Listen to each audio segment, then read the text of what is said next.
In the heart of China, where summers scorch and winters bite, people have been keeping meat fresh for thousands of years, without a single cube of ice. From duck hanging in mountain winds to pork sealed in clay and buried underground, the Chinese turned preservation into an art form long before refrigeration ever existed. These weren't just survival tricks, they were acts of mastery. Salt, wind, smoke, even tea leaves became tools of transformation, turning raw flesh into treasures that could outlast time itself. Every method carried not just flavor, but philosophy, a belief that patience, not haste, protects what's precious. Today, these ancient techniques still shape some of China's most iconic flavors, from smoky sausages of the South to golden meats aged in secret jars. So how did they do it? How did a civilization feed millions across dynasties, droughts, and wars, all without cold storage? In this video, we'll uncover 20 ancient Chinese ways to preserve meat without refrigeration, secrets that defied decay, outsmarted time, and gave birth to the flavors that still define China's table today. Let's begin. With the most fundamental secret of all, it begins with silence, a slab of fresh meat, laid bare beneath a veil of white crystals. No fire, no smoke, no heat. Just salt. This is ganyan, the oldest and purest Chinese method of meat preservation, where life is stopped but never wasted. Centuries ago, when hunters returned from the mountains or butchers prepared for the long winter, salt was their only shield against time. The process was simple, almost ritualistic. Thick cuts of pork or duck were rubbed with coarse sea salt, layer upon layer, until the flesh surrendered its moisture. The salt drew out water, stripped away weakness, and left behind only strength. Firm, dry, and safe from decay. That's the secret of dry salting. It replaces life with longevity. Without water, bacteria can't grow. What's left behind is meat transformed, dense, savory, and enduring. In ancient villages, these salted slabs would hang beneath rafters, perfuming the air with quiet promise.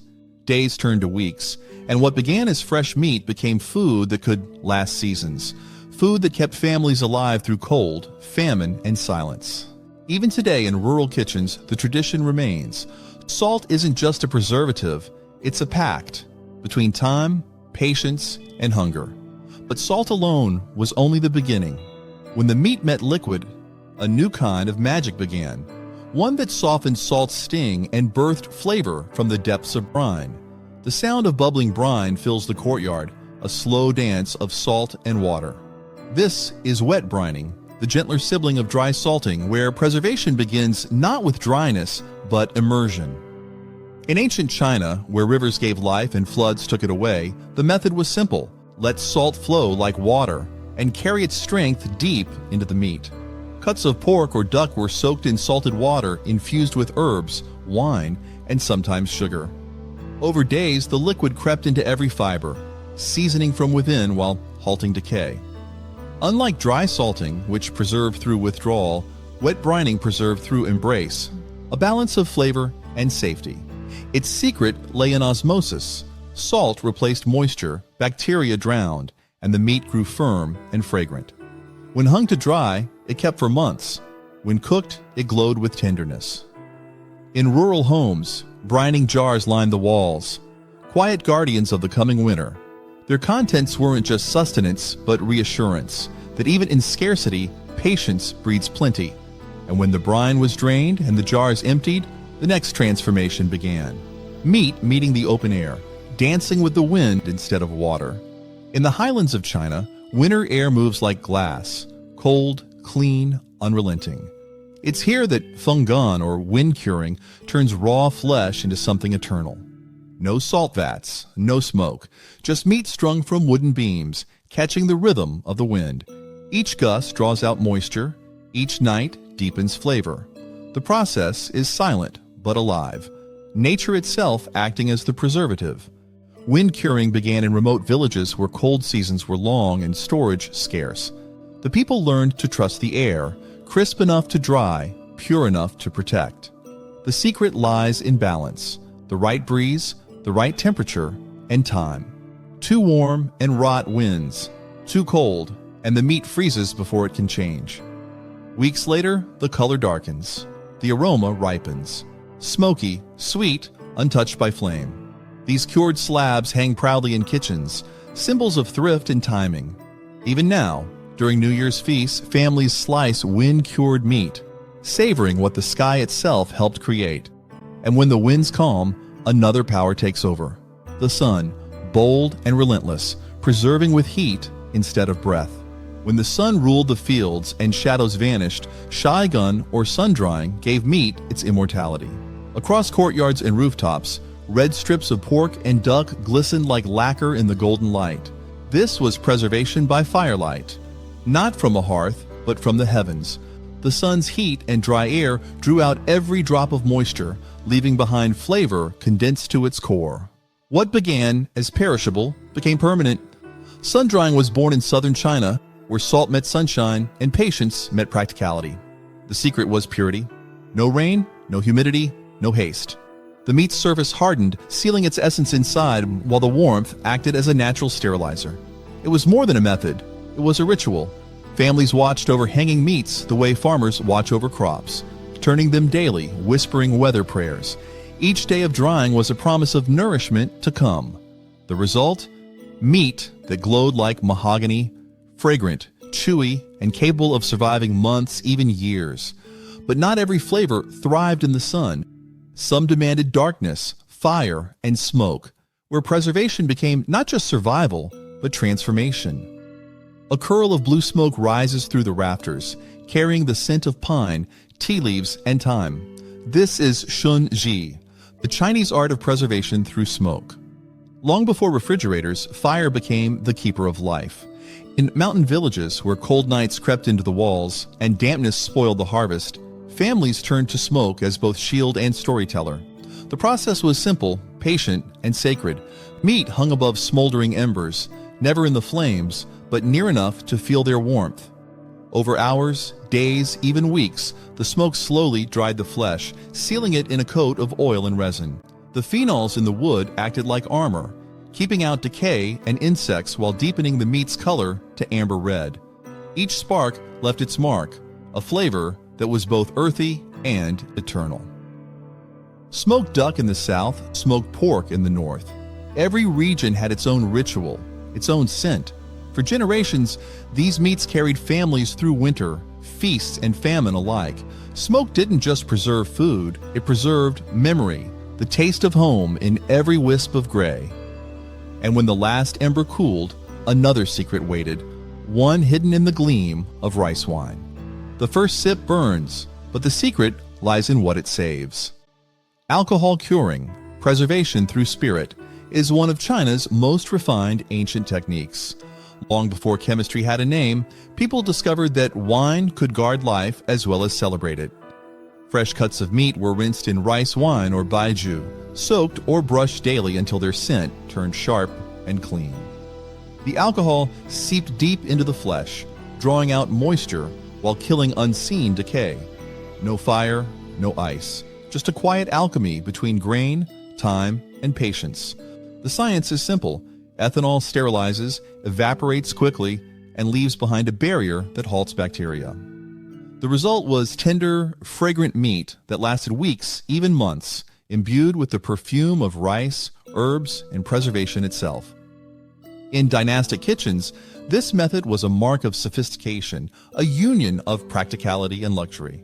To cure meat in wine was to preserve not just food, but dignity through scarcity. And when the jars were sealed and the scent of wine faded, something gentler took its place. A sweetness that preserved through grace, not force. Sweetness and survival rarely share a story, yet in sugar curing, they become one. In ancient Chinese kitchens, sugar wasn't just indulgence, it was armor. Where salt cut and smoke hardened, sugar soothed, preserving meat with tenderness instead of toughness.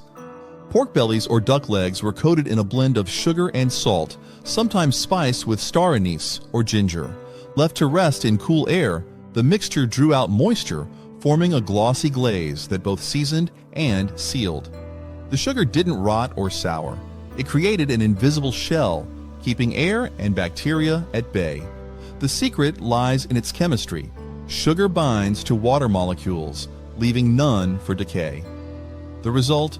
Golden, supple meat that could last for months and taste better with age. The flavor was rich, sweet savory, layered with the warmth of time. During the new year, families shared sugar-cured meats as symbols of good fortune, sweetness enduring through hardship. To taste it was to remember that gentleness, too, could preserve strength. And as that sweetness lingered, another protection stirred, thick, golden, and ancient, where time was stopped not by salt or sugar, but by pure, rendered fat. Imagine meat suspended in gold, glistening, silent, preserved.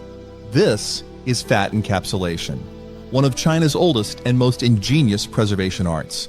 Long before refrigeration, families discovered that rendered lard could lock out decay better than any cellar. Freshly cooked meat was submerged in molten pork fat, sealed from air, and stored in cool earthen pots. As the fat cooled, it hardened into a pale armor, isolating the food beneath from oxygen and moisture, the two enemies of time. The result? Meat that stayed tender and edible for months, sometimes a year. But the process didn't just protect, it perfected. Over time, the trapped meat absorbed the mellow flavor of aged fat, becoming richer, smoother, and hauntingly aromatic. This was food that improved with patience. In old villages, such jars were opened only during celebrations, a literal unsealing of joy. To eat preserved meat was to taste both past and preservation itself. The art of keeping life beneath lard was a quiet triumph over time, yet not all aging happened in silence. Some meats were left to breathe, to ferment and come alive in flavor before they ever met flame. They hang like red lanterns from bamboo poles, long, slender, and glistening in the cold. This is China's fermented sausage, known for centuries as la chang, a union of meat, salt, sugar, and patience. Born from the southern provinces where humidity meets ingenuity, these sausages owe their immortality to fermentation. Minced pork is mixed with rice wine, salt, and sugar, then stuffed into casings and left to dry in open air. As days pass, natural microbes awaken, transforming fresh meat into something complex, tangy, and aromatic. The secret lies in controlled decay. Good bacteria outcompete the bad, lowering pH and sealing the sausage in its own protection. Time adds flavor, dryness adds strength. What emerges is meat that can last months, even through a harsh winter. To the Chinese, lechong isn't just food, it's heritage. Every bite recalls smoke from the hearth, laughter from the new year, and the defiant sweetness of survival. Not every technique relied on time alone, though. Some began with flame, sealing life in with a burst of heat before surrendering it to the wind. A hiss of oil, a shimmer of heat. The first step in par cooking before drying begins not with preservation, but with fire. In ancient China, where humidity could ruin a harvest overnight, cooks learned that heat could do what salt and smoke could not: kill danger before it began. The technique was practical genius. Strips of meat were briefly boiled, steamed, or seared to destroy surface bacteria and release excess fat. Then, while still warm, they were hung to dry, under sun, wind, or smoke. The result was preservation made safer, quicker, and cleaner. Par cooking reduced moisture and created a firm outer layer that locked in the juices. Once dried, the meat remained supple inside, yet hard enough outside to resist spoilage. Soldiers carried it across province. Farmers stored it through monsoons. It was efficiency made art, and a method that balanced flavor with foresight. Even today, echoes of it remain in dried pork slices, jerky, and duck prepared for travel. Yet when even heat and wind weren't enough, the Chinese turned to something older, heavier, the earth itself, to guard their food beneath layers of clay. Buried in the ground, silent as a tomb, Nifengkang, or clay ceiling storage, was one of China's most enduring secrets of preservation. In times before glass, metal, or cold, the earth itself became the refrigerator. Cooked or salted meat was packed into clay jars, topped with melted fat or brine, then sealed with thick mud. Once hardened, the seal became airtight. No air, no insects, no rot. The jars were buried in cool cellars or courtyards where the earth kept them at a steady temperature year-round. Months later, when the clay was cracked open, the air filled with a faint sweetness, proof that time had passed, but the food had endured untouched. This was a preservation through isolation, survival through stillness. To the Chinese, these buried jars symbolized trust, faith in patience, in nature, and in craft. They turned earth into guardian and time into ally. Yet not all secrets slept beneath the soil. Some shimmered above it, sealed not by clay, but by the golden brilliance of oil itself. In a kitchen bathed in lamplight, a jar gleams with gold, clear, shimmering oil hiding its secret below. This is Yu Feng Kong, or oil immersion preservation, the art of sealing time beneath stillness. Long before canning existed, the Chinese learned that oil could do what air never could: protect. Cooked meats, tofu, or even duck eggs were submerged in sesame or soybean oil, their flavors locked in by the liquid's smooth embrace. Air, the bringer of rot, was kept out completely. Without oxygen, no decay could take hold. The oil hardened slightly in cold months, preserving color, texture, and scent as if the food had just been made. Beyond practicality, oil preservation carried elegance, a symbol of refinement and care. The clear jars glowed like treasure, their contents untouched by time. Every spoonful drawn from within was a taste of patience rewarded. But while oil sealed flavor in salinity, another method spoke in spice and aroma. Where preservation began with scent before salt ever touched the tongue, the air thickens with fragrance. Cinnamon, clove, and star anise swirling in hot wine. Spiced marinade preservation was the poet's answer to survival, where preservation became as much about beauty as necessity. In ancient households, meat was simmered gently in a broth of soy sauce, rice wine, sugar, and warming spices. When cooled, it was stored in the same liquid, the aromatics working as natural preservatives. The salt, alcohol, and spice formed a protective harmony, a trinity against decay. Each day, the flavors deepened, turning simple cuts into dark, glossy jewels of taste. Its secret was sophistication, chemistry hidden within cuisine. The spices didn't just season, they shielded. Cloves, eugenol, cinnamon's oil, and soy salt combined to fight spoilage while layering the meat in perfume and warmth. To the Chinese, this was preservation elevated, food fit for nobles and scholars alike. Every bite was survival wrapped in poetry. But where spice preserved through scent, another method relied on earth itself, not for burial this time, but for protection through the grains of rice. It looks humble, a barrel of pale powder, soft as dust. But inside, treasures sleep. Rice bran packing, a quiet art of preservation, was China's answer to rot in humid seasons. Leftover rice bran, the nutrient-rich layer removed from milled grain, became the perfect guardian. Its dry, slightly oily texture absorbed moisture and kept air at bay. Cooked or cured meats were packed tightly within it, surrounded by the bran's natural shield of oils and antioxidants. This technique was especially loved in southern China, where humidity could spoil food overnight. The bran drew away dampness, slowing time itself. Months later, when unearthed, the meat emerged fragrant, golden, and unchanged. Its flavor mellowed, but intact. The brilliance of rice bran lay in its simplicity, a byproduct turned protector, waste turned wisdom. It reflected a culture that saw preservation not as indulgence, but as reverence for every grain. And as the last handful of bran was brushed away, another secret waited, one forged from salt and ash, where preservation met the purity of fire. In dim storerooms where light barely touched the walls, a different kind of snow covered the meat, fine, gray, and silent. This was salt ash packing, a preservation born from both earth and fire. When salt alone wasn't enough, the Chinese turned to ashes, the clean remnants of burned wood and straw, to aid in the fight against time. Meat was first salted, then layered between handfuls of wood ash.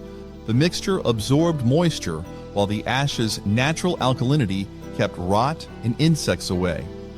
It was chemistry without science, perfected through generations of watching and waiting. In weeks, the flesh would firm, darken, and develop a faint, smoky perfume, the scent of fire captured in silence. The method thrived in the mountain provinces where winters were cruel and storage was scarce. Each bundle of ash-wrapped meat was a promise against hunger. It was humble preservation, but elegant in its precision. Yet, not every secret was born of smoke and ash. Some glistened like gold, sealing sweetness where salt once ruled. It shines like glass, catching light with every brush.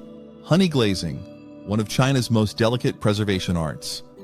Long before refrigeration, honey was a liquid miracle, a natural antiseptic, a desiccant, and a gift from the gods. In ancient times, roasted meats, duck, pork, or quail, were coated in thick layers of honey while still warm. The sugar pulled out moisture and formed a golden crust that sealed freshness beneath it. Honey's natural acidity and low water content made it nearly immortal, and it passed that gift to whatever it touched. The meat beneath the glaze stayed supple and fragrant for weeks, its flavor deepened by sweetness and time. Each piece glowed amber in the lamplight, sticky with memory and preservation alike. Honey glazing wasn't just about survival, it was a celebration of beauty, a balance between art and necessity. In banquet halls and temples alike, glazed meats gleamed like offerings to longevity. But not all preservation sparkled with gold. Some darkened with soy and secrets, steeped in the depth of fermentation itself. The scent hits first, deep, dark, and savory. Pickled meat in soy ferment is preservation through transformation, an invention born in the smoky kitchens of southern China, where soy ruled every pot. Chunks of pork or duck were submerged in aged soy sauce mixed with salt, wine, and sometimes rice flour. Over time, the liquid thickened and darkened, fermenting in its own quiet rhythm. The soy's salt and natural acids worked together to halt decay while flavor burrowed deep into the meat's fibers. Months later, the meat would emerge blackened but fragrant, its surface glossy with umami-rich life. This was preservation turned alchemy, a process that traded freshness for complexity. It could last seasons, its taste growing deeper the longer it slept. To many families, soy-pickled meat was a treasure jar, opened only for guests or holidays. It represented the soul of Chinese flavor, balance, patience, and depth. And while fermentation captured time in darkness, another method froze it in the light, harnessing winter's breath to preserve purity itself. When northern winds carved the plains into crystal, the Chinese turned cold into ally. Freeze aging, or winter preservation, was nature's way of stopping time. In ancient Manchuria and the northern provinces, meat wasn't merely stored, it was perfected by frost. Fresh cuts were hung outside during sub-zero nights, where the air froze them instantly. By day, sunlight softened the ice just enough for enzymes to tenderize the meat before it froze again by nightfall. This natural cycle, freeze, thaw, freeze, continued for weeks. The result was astonishing. Meat both preserved and matured, tender yet firm, rich with subtle sweetness. It could hang for months without spoiling, surviving winter's cruelty through the rhythm of the season itself. Freeze aging was simplicity elevated to art, a partnership with nature rather than defiance of it. Farmers didn't fear winter, they used it. The cold became both enemy and friend, sculptor and savior. But when the frost melted and spring returned, another preservation took its place. One of warmth, leaves, and fragrant smoke curling through the air. The room fills with fragrance, not just of meat, but of memory. Tea smoking is preservation turned poetry, where flavor and longevity rise together in smoke. In ancient households, duck or pork was first marinated in salt, soy, and wine, then dried briefly in the air. When ready, it was placed above a smoldering mixture of black tea, rice, sugar, and camphor leaves. The tea didn't just scent the meat, it shielded it. The aromatic smoke acted as a natural preservative, coating every surface in oils that repelled moisture and decay. The result was something almost sacred: golden skin, smoky sweetness, and an aroma that lingered like incense. The meat stayed safe for weeks, even months, its flavor deepening with time. Tea smoking blurred the line between cooking and keeping. It was nourishment, meditation, and mastery in one act, proof that preservation could be as graceful as art. But not every secret was wrapped in smoke and fragrance. Some were sealed in shells, humble, ancient, and perfect in their own quiet armor. They looked simple, smooth, pale, and ordinary, but inside a miracle hides. Salting egg, whether duck or chicken, is China's humble triumph of preservation. For centuries, families have coated fresh eggs in a paste of salt, clay, and rice husks, then stored them for weeks. The salt slowly penetrates the shell, firming the whites into jelly and turning the yolk rich, oily, and golden. The result is a flavor unlike anything fresh. Savory, creamy, and eternal. The science is elegant. Salt draws out water, halting bacteria while concentrating fats and proteins. The egg doesn't rot, it ripens. Once opened, it glows with the color of sunrise and the scent of the sea. In every corner of China, salted eggs are symbols of patience and resourcefulness, proof that even the simplest food can hold eternity within. They grace congee, mooncakes, and festival tables alike. And as the last egg is cracked, one truth remains, that for the Chinese, preservation isn't just about saving food, it's about mastering time itself. Each jar, each crystal, each flame was a way to defy decay and turn impermanence into flavor. But what happens when the food itself never fades? When grains, sauces, and spices last not months, but generations? In the next video, we'll open the storerooms of China and uncover 20 foods, the Chinese stockpile that never expire.